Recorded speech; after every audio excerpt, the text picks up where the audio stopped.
nosotros. Entonces, es algo que me preocupa también. Tengo un par de hijos, una niña mayor, un pequeñito menor, y sé que en su momento van a experimentar también cierta crisis de fe, ¿no? Algunos de nosotros la experimentamos también. No sé cuántos de ustedes en algún momento se preguntaron, caray, si mis padres hubieran sido musulmanes, yo sería musulmán. Si mis padres hubieran sido mormones, yo sería mormón. O si mis padres hubieran sido ateos, yo sería ateo, porque pues es lo que nos inculcan. Entonces, es de esperarse. Hay que orar para que Dios nos dé sabiduría para tratar con estos casos precisamente, pero es de esperarse que haya un momento en que cuestionemos si lo que creemos es de verdad digno de ser creído, digno de ser abrazado con toda nuestra fe, porque nadie de nosotros quiere ser engañado, ¿no? La buena noticia de antemano es que en palabras de Jesús, Él es el camino, la verdad y la vida. Entonces, venir a Cristo Jesús es venir a la verdad. Entonces, ese es el propósito de esta serie de estudios, que van a ser 7 en particular. Poner en la mesa algunas objeciones generales. Si esto sirve para que usted vaya a más documentación, más literatura al respecto, yo con todo gusto le paso toda la literatura que tenga a la mano para que usted siga informándose de estos asuntos, que en realidad han sido siempre las mismas objeciones, solo cambian a veces de autores y de caras, pero no han habido más. Y siempre se han topado estas objeciones con un fuerte muro de suficiente información como para decir, es verdad. El cristianismo no es otra cosa más que la exposición de la verdad acerca del Hijo de Dios y lo necesitados que estamos los humanos de Él. Entonces, uno de los motivos detrás de este tema para esta temporada es que la próxima semana, 20 de febrero, para ser exactos, comienza lo que en el calendario litúrgico llamamos como preparación para Semana Santa. A partir de el 20 de febrero, bueno, a partir del miércoles de la próxima semana, para ser exactos, empiezan a contar esos famosos 40 días antes de celebrar la resurrección de Cristo, allá en Semana Santa. Le llamamos, o se le llama, Cuaresma tradicionalmente, y algo que va a pasar es que usted va a ver que en la televisión, en internet, en muchos lugares, empiezan a mostrarse este tipo de documentales, muy de acuerdo a la temporada, ¿no? National Geographic con sus documentales acerca del cristianismo, acerca del Jesús, pero noten lo tendenciosos que pueden hacer estos famosos documentales. También Netflix saca sus cosas, también las plataformas sacan sus películas y documentales. Por ejemplo, hay un documental que año tras año sale, que es El Evangelio de Judas, ¿no? ¿Ha escuchado de eso? El Evangelio de Judas. Y ya meten por ahí la espinita, la duda de que, mira, tú a lo mejor has visto que hay 4 evangelios, ¿no? En la Biblia sabemos que está el Evangelio de Marcos, Mateo, Marcos, Lucas y Juan, ¿no? Pero no son los únicos evangelios, dicen, sino que por ahí hay algunos evangelios que han sido escondidos, ocultos de la cristiandad, porque a alguien no le convenía, ¿no? Entonces ya siembran como que la sospecha de, te han engañado, no te han contado la historia completa. Mire el Evangelio de Judas. Cabe destacar que el Evangelio de Judas es un documento ubicado, es un documento real, y sin embargo no fue tomado en serio desde el principio, pues porque no concuerda con lo que los evangelios que sí aceptamos como canónicos, entiéndase, como parte de la revelación escrita de Dios, pues no concuerda con ellos, ¿ok? Es como muchas otras obras literarias que nosotros tenemos. Usted puede leer muchas obras literarias, puede leer las fábulas de Esopo, que son cuentos, puede leer el periódico del día, puede leer un tratado de política, y todos estos tendrán pues a lo mejor su contenido interesante que nos puede ilustrar en cierta área, pero no los tomamos como norma de fe y conducta, ¿no? Y entonces usted puede leer muchas cosas, pero lo único que tomamos como norma de fe y conducta para nuestra vida es la Biblia, ¿ok? no tomamos una enciclopedia como norma de fe y conducta, no tomamos el periódico del día como norma de conducta. Y entonces, ¿qué decimos de estos evangelios? Le llamamos evangelios apócrifos, ¿no? Hay un evangelio de Judas, hay un evangelio de Tomás por ahí.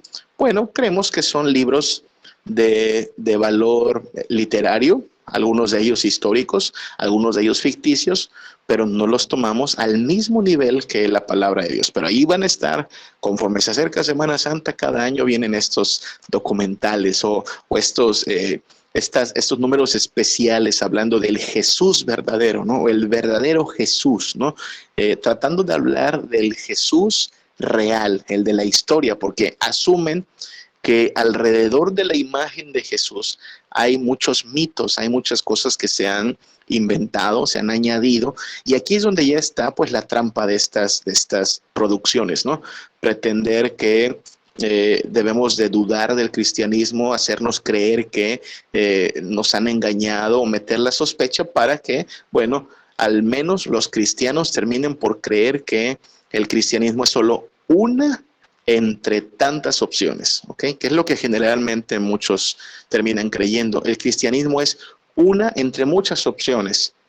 Y eso es lo que no podemos aceptar como cristianos, ¿no? El cristianismo no es una entre tantas opciones. El cristianismo es la única verdad acerca del hombre, su condición y la forma en la cual puede ser librado de la ira eterna, ¿no? Ahí es donde se pone difícil para los cristianos la cosa, porque en este mundo donde todos pretenden tener la razón, donde ya se habla de que la verdad no puede ser absoluta, pues hay lugar para todas las religiones, siempre y cuando caigamos o estemos de acuerdo en que todas las religiones son iguales, todas las religiones llevan al mismo Dios, solo que unos le llaman a Dios de una forma, otros de otra forma, pero todos los caminos llevan al cielo. Las demás religiones, puesto que son falsas, pues obviamente están de acuerdo con eso, ¿no? Les conviene para su negocio y mercado, para su propuesta de fe, pues que haya lugar para todos, ¿no? Libre camino para todos. Se topan con que el cristianismo, nuestra fe, es la única que dice, no, Señor, no podemos hacer esa concesión. Toda religión que no tenga a Jesucristo como el centro de su fe es falsa. Solo Jesucristo es el camino, la verdad y la vida. Por eso conviene tanto a todas las religiones atacar a quien cree, al cristianismo. Yo no veo muchos documentales que hablen acerca de la vida secreta de Mahoma, ¿no? O lo que no te contaron de Buda, ¿no? Porque estas religiones no claman tener la verdad absoluta. Porque estas religiones no claman que son el único camino. El cristianismo es la única que dice o es con Cristo o es sin Cristo. Y puesto que esta es la que cae mal porque es la única que asume tener la verdad, es a la que hay que atacar de todos los frentes posibles. Uno de ellos es poner bajo sospecha al fundador de nuestra fe, que es Jesucristo. Y lo digo como tal porque la Biblia misma nos presenta a Jesús como el autor y consumador de nuestra fe, ¿no? Eso dice Hebreos capítulo 12:1, ¿no? Puestos los ojos en Cristo, el autor y consumador de nuestra fe. No es nada nuevo. Este movimiento de desprestigio y de sospecha hacia Jesucristo es bastante antiguo. Allá en los años 70 salió una película que se llamaba Jesucristo Superestrella. No sé cuántos de ustedes alcanzaron a ver esta película o escucharon de esta película. Y ya presentaba un Jesús bastante extraño al que la tradición venía presentándonos, ¿no? Un Jesús, pues así, rockero, que tenía ya cierto coqueteo incluso con María. Y bueno, la gente tuvo diversas opiniones, la iglesia tuvo su opinión. Y más recientemente supimos de un libro que se volvió también un éxito en las librerías, por ahí de los años 2000, entre el 2004 y 2006, no me acuerdo exactamente la fecha, pero es del 2000 para acá, este libro, El Código Da Vinci, ¿no? Que presentaba la idea de que el Jesús, nuevamente el Jesús que nos han pintado a los cristianos es una farsa, ¿no? Un mito, que el Jesús verdadero fue un simple mortal común y corriente que de hecho tuvo ahí su amorío con María Magdalena y que pues tuvo una vida y que incluso tuvo descendencia, ¿no? Y que su descendencia pues ha venido siendo perseguida y la han resguardado ciertas sociedades secretas, ¿no? Y hay gente que se lo cree, porque ahí le va. A mí me dio risa porque yo leí el libro, el Código Da Vinci, y decía algo así como en la primera página, ¿no? No recuerdo las palabras, pero algo así como la película que dice, esta historia está basada en hechos reales, ¿no? Y hay gente que asume que si la película comienza con esa leyenda, ella es verdad, ¿no? ¿Por qué? Porque lo dice la portada, ¿no? Por eso es verdad. Dices, bueno, no te das cuenta que es parte de la mercadotecnia que envuelve la venta del libro, ¿no? Pero entonces tenemos eso, tenemos la situación en que el cristianismo es desprestigiado de muchas formas a lo largo de la historia, no de los años 70 para acá nada más. Si usted lee los evangelios, se va a dar cuenta que los primeros opositores del cristianismo fueron los judíos, especialmente los fariseos, la clase religiosa, y el evangelio, los evangelios nos dicen que de hecho los fariseos pagaron a testigos falsos para que dijeran que Jesús no había resucitado, que habían robado el cuerpo. Imagínense, desde su origen se quiso poner en tela de juicio la historicidad de Jesús, que es de lo que vamos a hablar. Al hablar de cómo Jesús y el cristianismo es puesto bajo sospecha, de lo que vamos a hablar principalmente hoy es de cómo una de las principales sospechas es que Jesús no fue real, ¿ok? Jesús no fue real, punto. O al menos gran parte de lo que nos han contado de él no fue real, es un mito, ¿sí? Aquí comienza el desprestigio, ¿no? Decir, bueno, tú has creído en un mito o incluso has creído en una mentira, ¿sí? La negación de la historicidad de Jesús. Muy astuto de parte de los opositores del cristianismo. ¿Por qué razón? Porque volvamos a considerar las religiones aparte del cristianismo, ¿no? Estas religiones no dependen de su fundador en sí para mantenerse y no dependen de la historicidad de su fundador. Pensemos, por ejemplo, en el Islam. El fundador del Islam o el profeta del Islam es Mahoma.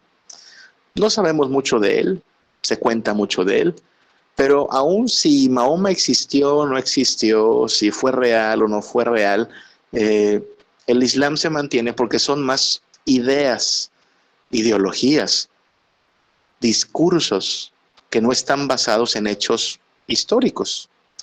El budismo también, fundado por un tal Siddhartha, pero no sabemos mucho de él, no hay mucha documentación histórica, pero el budismo se mantiene solito, aun si el señor Siddhartha existió o no existió, porque son ideas.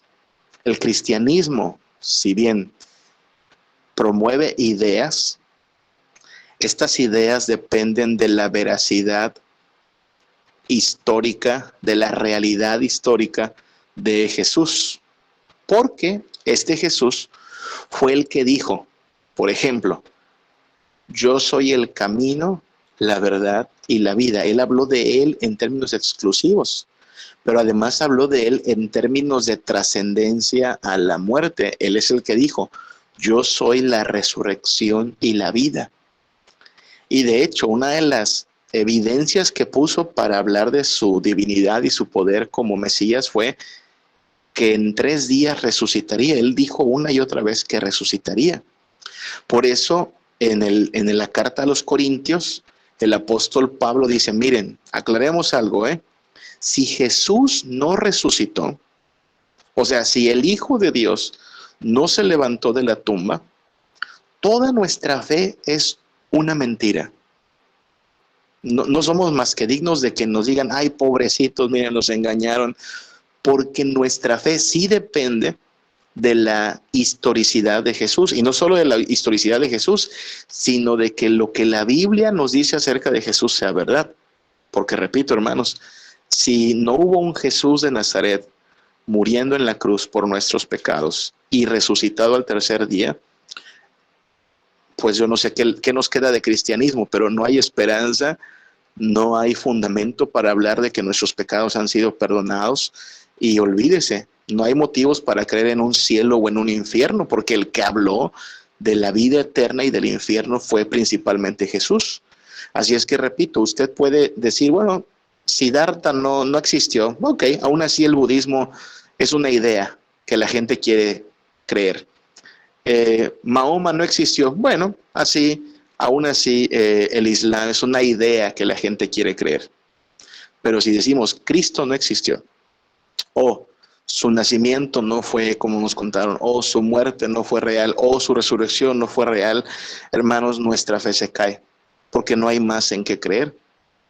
No hay más en qué creer. Y es de hecho de lo que se trata, que se ha querido atacar de la realidad histórica de Jesús. Vamos a hablar de algunas ideas poco a poco. Partamos del hecho de que ya de por sí el amarillismo siempre vende, ¿ok? El amarillismo siempre vende. Lo saben todos los escritores y lo saben los enemigos del cristianismo.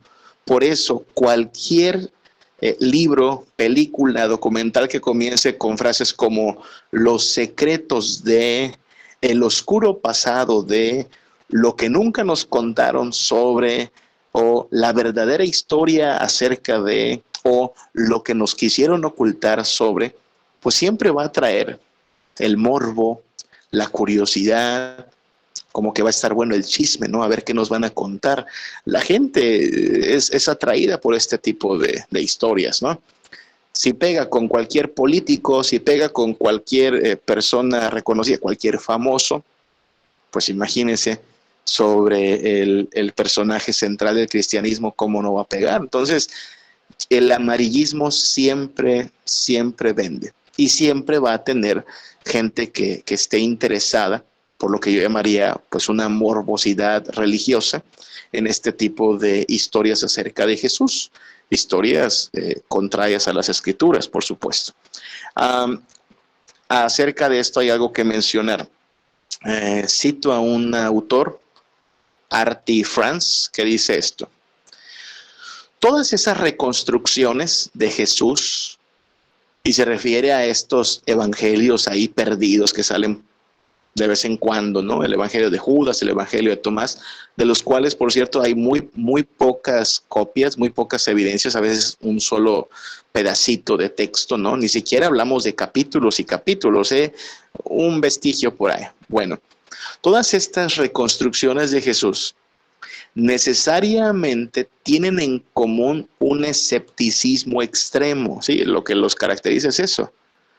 Un escepticismo extremo en lo que respecta a la principal evidencia de Jesús. Pregunta, ¿cuál es la principal evidencia de Jesús? Los cristianos respondemos: Mateo, Marcos, Lucas y Juan. Son los evangelios canónicos, los cuales son considerados para ellos como una distorsión deliberada de la verdad para poder ofrecer un Jesús que sirva para ser el objeto de adoración de los cristianos. Traducción: los evangelios que tenemos, Mateo, Marcos, Lucas, Juan, son los que convenían, y aquí hablan como algo así de teoría de la conspiración, son los que le convenían a la iglesia dejarnos para tenernos atados en nuestras conciencias a lo que alguien quería que nosotros creamos, ¿no? O sea, son los que convinieron en su momento. Hay quien dice que fue Constantino, aquel gran gobernante de Roma, el que, viendo que el cristianismo le convenía para su imperio, entonces ahí dijo, pues estos evangelios son los que sirven, ¿no? Y dices, bueno, en los próximos miércoles hablaremos de cómo esto es una falacia, ¿ok? Pero hay gente que dice eso. Y estas personas pues empiezan desde la sospecha, ¿no? Ahí hay engaños, ahí hay mitos. Aclaremos que también están en contra de creer todo aquello que sea milagroso. Por eso muchos de ellos no creen en el nacimiento virginal, niegan los milagros, porque dicen todo eso es fantasía añadida, todo eso es mito, ¿ok? Bueno, ya empezaron por la sospecha. Y ahorita vamos a hablar un poquito de eso. Sigue diciendo el autor, R.T. France, dice, en lugar de eso, ellos, los enemigos del cristianismo, buscan insinuaciones de evidencias omitidas, ¿sí? y dan un lugar central a detalles históricos sin importancia y a tradiciones apócrifas. Entiéndase por apócrifo lo que está fuera de lo que es reconocido como la revelación de Dios, ¿sí? Usted sabe, la Biblia católica tiene otros libros, ¿sí? Uno de ellos es, por ejemplo, Macabeos, ¿ok? Si usted tiene una Biblia católica, puede ver que hay unos libros por ahí que tiene de más, son los Macabeos, entre otros, ¿no? Judith, Tobit, etcétera. Estos libros, repito, sí, son de carácter histórico. Hermanos, existieron los Macabeos. De hecho, los Macabeos llevaron a cabo una revuelta y es muy interesante estudiar el tema. Pero no creemos que esos libros sean de inspiración divina. Los consideramos apócrifos, ¿ok? Bueno, esta gente que está en contra de la historicidad de Jesús, que quiere poner en sospecha a nuestro Señor Jesús, dirá que hay evidencia omitida, ¿no? Se les olvidó decir esto. Y van a apelar a asuntos sin importancia, a tradiciones apócrifas posteriores que no son desconocidas a los principales eruditos bíblicos. La gente que estudia arqueología, que estudia lingüística, que estudia vestigios literarios, lo conoce. Le digo, ahí están los libros de Macabeos, ahí están Tobías, pero no son considerados ni siquiera por los verdaderamente expertos como si fueran dignos de confianza para el cristianismo, ¿no? Y a veces no son nada fidedignos. Entonces, sigue diciendo Arati France, la credulidad con la cual esta evidencia omitida es aceptada, evidencia omitida entre comillas, ¿ok? O sea, es datos fidedignos, ¿no? Como cuando dice, tenemos una fuente muy confiable y resulta que era puro chisme, ¿no? Bueno, qué curioso que a estos pequeños datos poco confiables se les quiere dar mucha importancia, pero a esos 4 evangelios que tenemos completitos, Mateo, Marcos, Lucas y Juan, no se confía en ellos. O sea, si ha escuchado usted el término fake news, ¿no? Sabe lo poco confiable que es creerle, por ejemplo, a un sitio que se llama El Deforma, ¿no? O sea, imagínate, si se llama El Deforma, pues no es como para creer, es que lo viene El Deforma, es poco confiable, ¿no? Y en cambio sabemos que es pues muy confiable cierto, no quiero dar un nombre, ¿no? Pero hay periódicos que son más serios o sitios que son más serios que uno diría, bueno, si lo dicen en ese lugar es porque sus fuentes son confiables. Bueno, tenemos Mateo, Marcos, Lucas, Juan como los 4 evangelios que nos dan un relato bastante confiable de Jesús, y estos dicen no son dignos de confianza, omitieron mucha información. Bueno, claro que omitieron mucha información. El hermano Juan, si usted lee el Evangelio de Juan, termina diciendo esta frase, ¿se acuerda? Hizo además Jesús muchas cosas las cuales no están escritas en este libro, y que si se escribieran no alcanzarían los libros en la tierra para hablar de ellas, pero estas cosas se han escrito para que creáis que Jesús es el Cristo, el Hijo de Dios, y que creyendo en Él tengáis vida en su nombre. ¿Se da cuenta? O sea, es que Juan y los otros evangelistas no escriben una bitácora de qué hacía Jesús desde que se levantaba hasta que se iba a dormir. Claro que hay muchos detalles que no están considerando. No sabemos de qué número de calzado usaba Jesús, ¿no? No sabemos tampoco cuánto medía de estatura, no sabemos qué era el platillo que más le gustaba, ¿no? Pero esas cosas no son necesarias para fundamentar la fe en él. Estas cosas, dice Juan en el cierre de su evangelio, se han escrito para que creáis que Jesús es el Cristo, ¿ok? Pero estos que ponen en sospecha a Jesús dicen, se omitieron muchas cosas, ¿no? Y ya les dicen, pues no puedes confiar en ello, ¿no?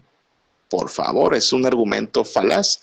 Pero luego sale un pedacito aquí, un pedacito allá de un disque Juan, disque Tomás, disque Judas, y dicen, esto añade nueva información de Jesús. ¿Cuál nueva información? Pura especulación, ¿no? Y luego se mueve mucho en la especulación. Por ejemplo, he visto muchos que dudan acerca de la veracidad del de los evangelios en la Biblia, y que por alguna razón quieren insistir en que Jesús tuvo una relación con María Magdalena y dicen, por ejemplo, ese relato de Juan capítulo 6, ¿se acuerda que hay en Juan capítulo 6? Las bodas de Caná, ¿no? Dicen, no, no fue la boda, no es que invitaron a Jesús a una boda, es que esa fue la boda de Jesús. En Juan capítulo 6 vemos el relato de la boda de Jesús, es su boda. Y como amaba tanto a María Magdalena, su esposa, pues su primer milagro fue convertirle el agua en vino. Entonces, ahí está en la Biblia, sí, el relato de las bodas de Caná, pero omitieron, los ocultaron que en realidad fue su boda. Uno dice, ¿de dónde sacas eso? No, pues es que suponemos, ¿no? Es que es mucha especulación, ¿no te parece? Eso es amarillismo. En el suponemos le puedes suponer lo que sea, ¿eh? Le puedes suponer lo que sea a Jesús, pero no se trata de suponer lo que tú quieras, sino de qué nos dicen los autores de estos evangelios como aquello que debamos creer. Entonces, mucho cuidado con eso. Algo más, una segunda cosa que hay que decir es, la sospecha, hermanos, no se resuelve con evidencia si está fundada en la incredulidad. ¿Ok? ¿Sí? Todos podemos sospechar, pero hay una sospecha que digamos es hasta útil porque nos lleva a corroborar. Yo espero que estos hermanos que me han contado algunos de ustedes, gracias por sus mensajes, gracias por sus llamadas, algunos me dicen, qué bueno que habla de eso, porque mi hijo, mi sobrino, mi pariente era cristiano, pero dejó de creer, o ahorita está como pues en una etapa de incredulidad, ¿no? Ok. Si la sospecha nos lleva a preguntarnos, a ver, esto que yo he creído, que digo que creo, ¿realmente lo creo? ¿Realmente vale la pena creerlo? Porque quiero estar bien informado de lo que creo. ¿Está bien? Nos está llevando más allá de una fe ingenua o ciega a buscar convicción. Pero hay una sospecha que parte no de la búsqueda pues de convicción, sino que parte ya de la negación, parte de la incredulidad. Y cuando esta sospecha está fundada en la incredulidad, entonces, hermanos, ¿qué creen? No importa cuánta evidencia le aporte, esa sospecha fundada en la incredulidad no se va a resolver por más evidencia. Le digo que tengo muchos documentos o libros que le puedo enviar. De hecho, los voy a compartir en el grupo, ¿ok? Lo voy a compartir en una nube para que quien quiera tener los recursos los descargue y se sirva lo que quiera ir leyendo, ¿ok? A gusto de cada quien. El tiempo no daría para expresar todo lo que usted puede leer por usted mismo, ¿ok? Pero toda esta evidencia, que es grandísima, hermanos, no va a servir para alguien que ya está partiendo desde la incredulidad, de decir, no es verdad, no es verdad, y hagas lo que hagas, no me va a convencer, ¿ok? Porque yo ya decidí en mi corazón que el cristianismo es una locura. Bueno, qué pena, ¿no? Pero su problema ya no es una falta de evidencia, su problema es la sospecha. Déjeme lo pongo de esta forma, vamos a pensar. ¿Cómo sabes que tu papá es tu papá verdadero? Que digamos que yo llego así de intrigoso, de chismoso, de amarillista, diciendo, ¿sabes qué? Yo creo que tu papá no es tu papá. Tú no eres hija o hijo de tu papá. Sospecho que tu padre no es tu verdadero padre. El que te contaron que es tu padre no es tu verdadero padre. ¿Qué podríamos argumentar? ¿Qué podríamos poner como evidencia de no, te equivocas, sí es mi papá, sí es mi papá? ¿Qué podríamos poner como evidencia? Bueno, alguien podría decir, tengo un acta de nacimiento, ¿no? Tengo un acta de nacimiento que dice que yo fui presentado en el registro civil de Poza Rica, Veracruz, ¿ok? Y mi papá pasó ese tiempo en esa ciudad, así es que hay evidencia allí de que soy su hijo. Ahora, si yo ya tengo un compromiso con la sospecha, ¿qué puedo decir de su acta de nacimiento? ¿Qué puedo decir de esa acta de nacimiento, hermanos? Pues puede ser una acta falsa, ¿no? ¿Quién te dice que no es falsa? ¿Ves? Bueno, añadamos más evidencia. Me parezco a mi papá. Y no solo me parezco, hay fotos desde pequeñito con mi papá. Alguien podría decir, bueno, pero las fotos se pueden truquear, ¿sí sabías? Las fotos se falsifican. Y hay gente que se parece nada más, pero ¿quién te dice que ese parecido no es una coincidencia? ¿Qué más podríamos argumentar? Hay testimonios, ¿no? Testimonios de seres queridos, familiares, vecinos. Pero ¿qué tal si esos están confabulados para decirte una mentira? Le puede añadir, hermano, hasta un análisis de ADN. Hoy, gracias a Dios, podemos tener análisis de ADN, ¿ok? Y podría decir, mira, me hice una prueba de ADN, aquí está, es mi papá.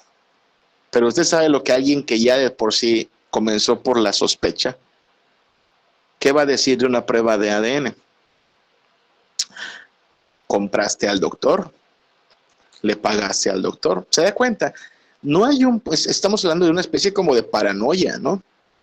No hay un punto en el cual una persona que ya en su corazón está determinado a negar que haya la posibilidad de que hubo un Jesús de Nazaret que al mismo tiempo era hijo de Dios, que fue crucificado, muerto y sepultado para llevarnos de vuelta a Dios como Padre. Los cristianos creemos eso. De hecho, eso es parte de nuestro credo, ¿no? Lo repetimos. Creo en Jesucristo, el Hijo de Dios, ¿no? Nacido del Padre antes de todos los siglos, Dios de Dios, luz de luz, pero también creemos en su historicidad, ¿no? Que por obra del Espíritu se encarnó de María, que fue crucificado en tiempos de Poncio Pilato, que fue crucificado, muerto y sepultado, que al tercer día resucitó entre los muertos. Lo creemos. ¿Y por qué lo creemos? Pues porque está documentado por 4 evangelistas, Mateo, Marcos, Lucas y Juan, y porque el Espíritu Santo nos ha convencido de ello. No, pero esos te engañaron.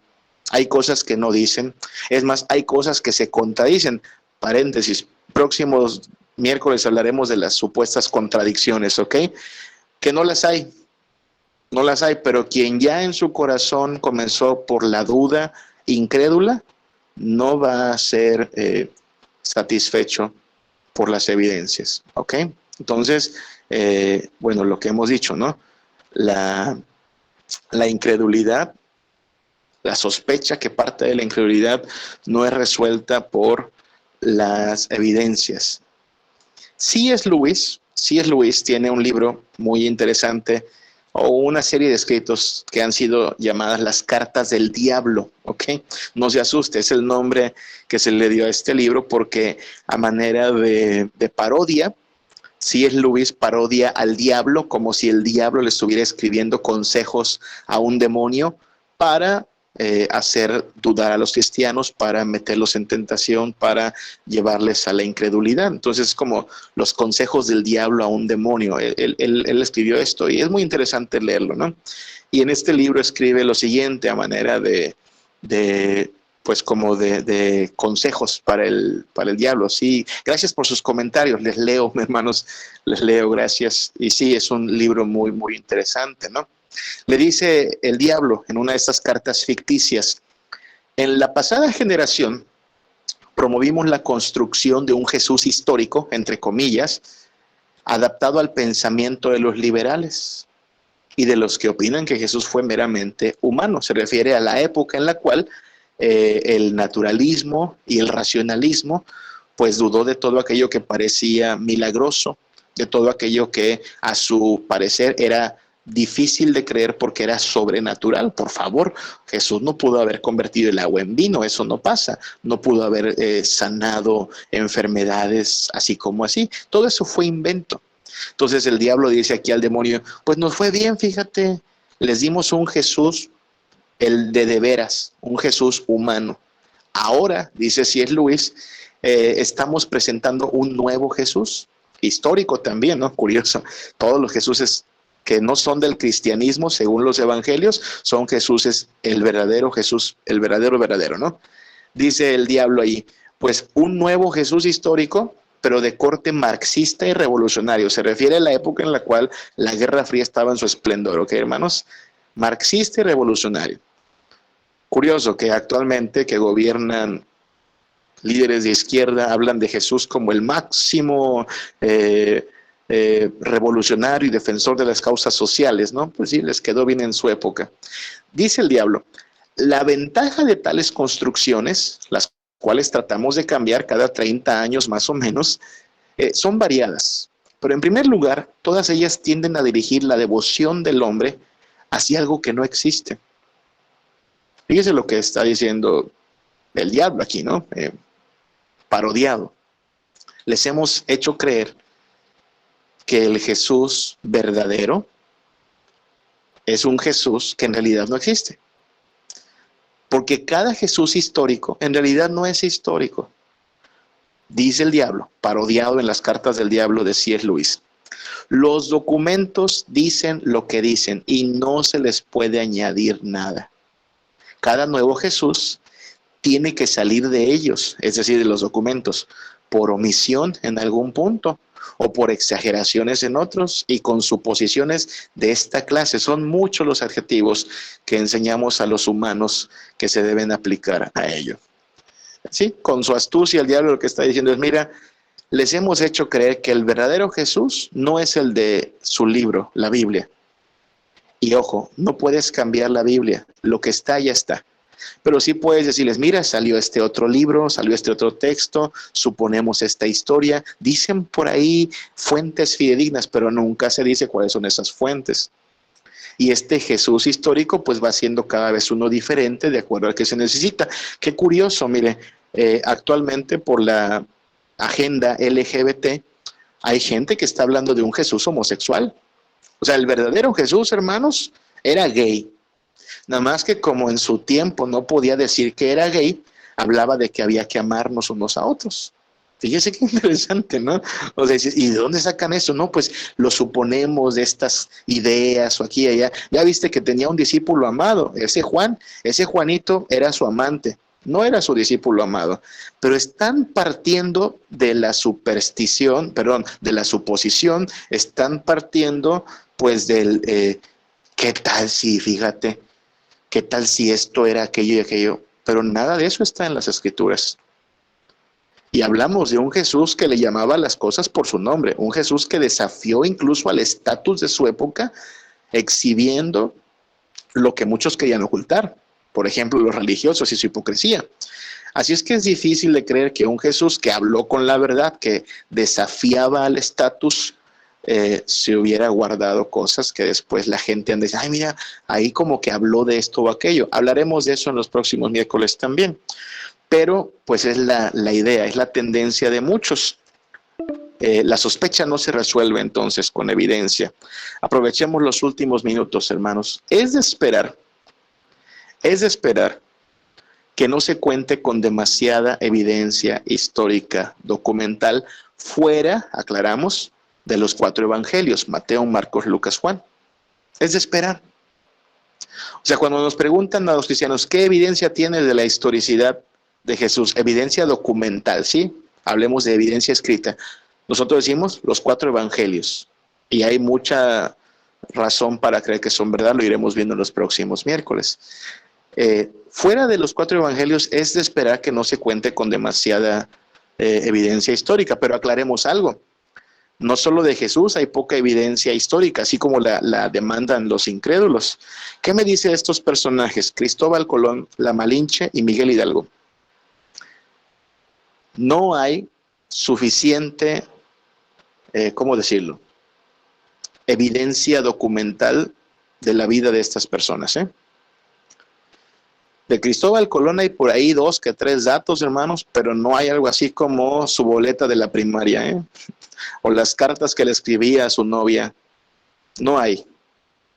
De la Malinche hay por ahí ideas, Se dice que su nombre era Marina, que fue una esclava que le dieron a Hernán Cortés en Yucatán, que hablaba náhuatl por aquí, por allá, pero gran parte de esto es un supongamos. Y ahí hay un montón de libros que hablan de la Malinche, historias y así.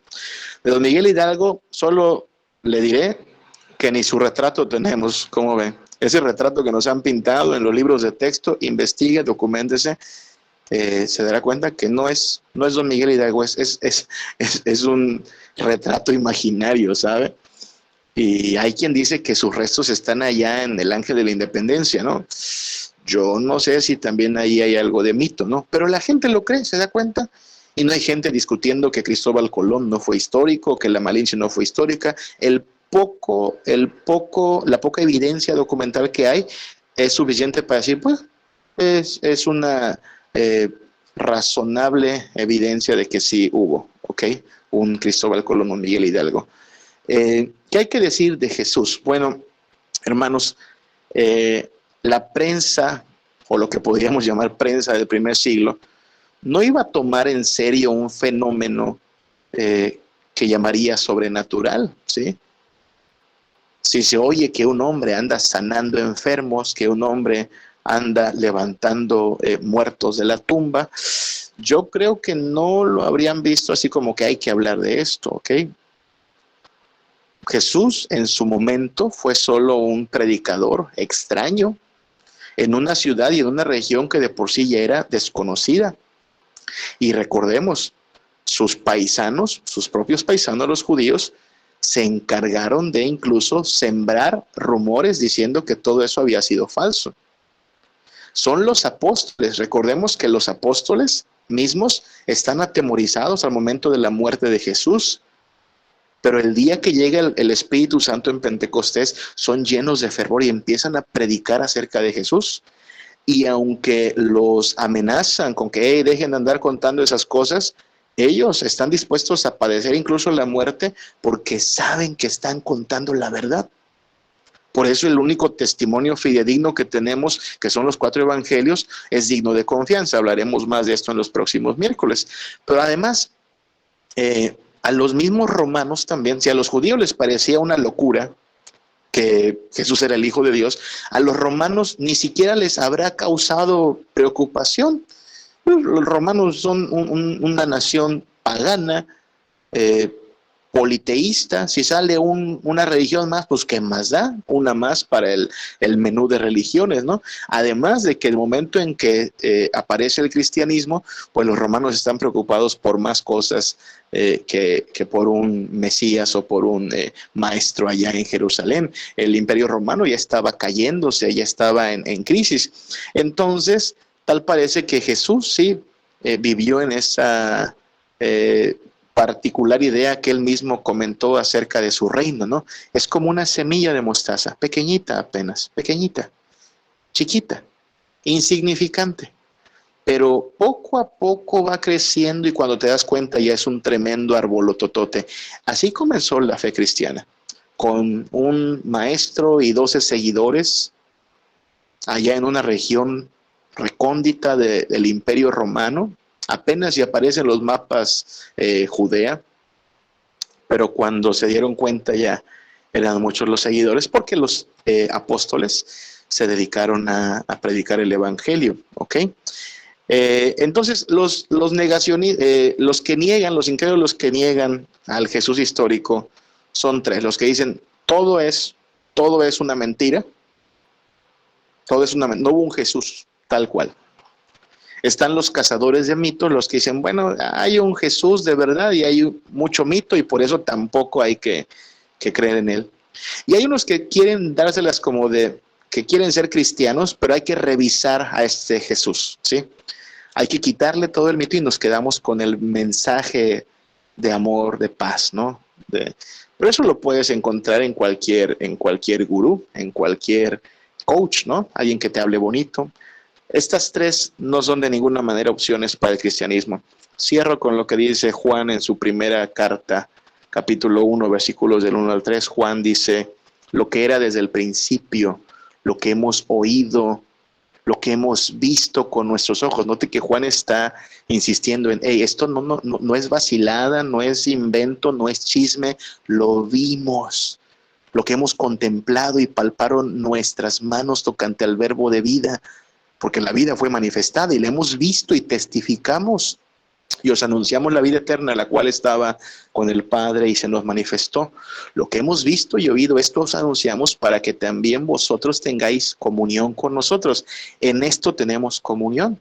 Los cristianos tenemos comunión en esto, en que creemos en un Jesucristo, Hijo de Dios, que nació en Belén de Judea, que padeció en tiempos de Poncio Pilato, fue crucificado, muerto, sepultado y al tercer día se levantó de la tumba, ¿no?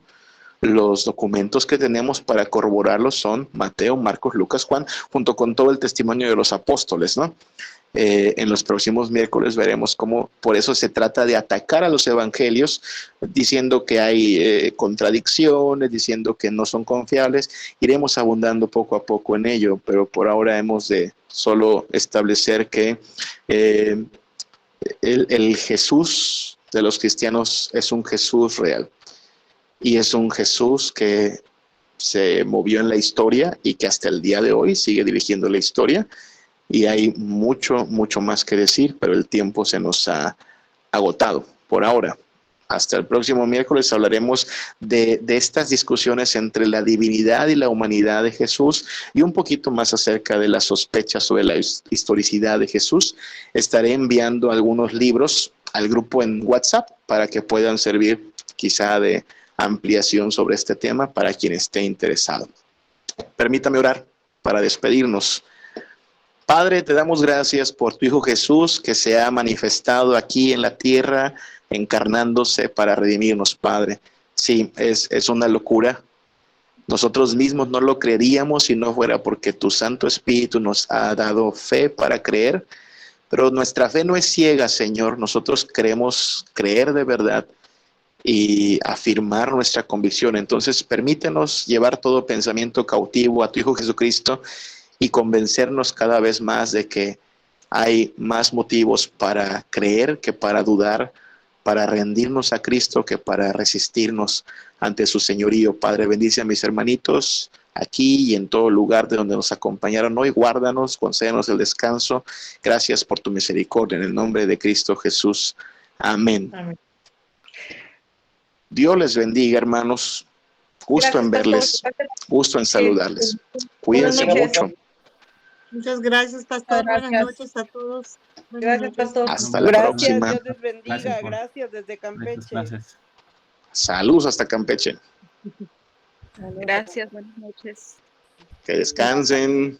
Buenas noches A Bye. todos. Gracias, buenas noches.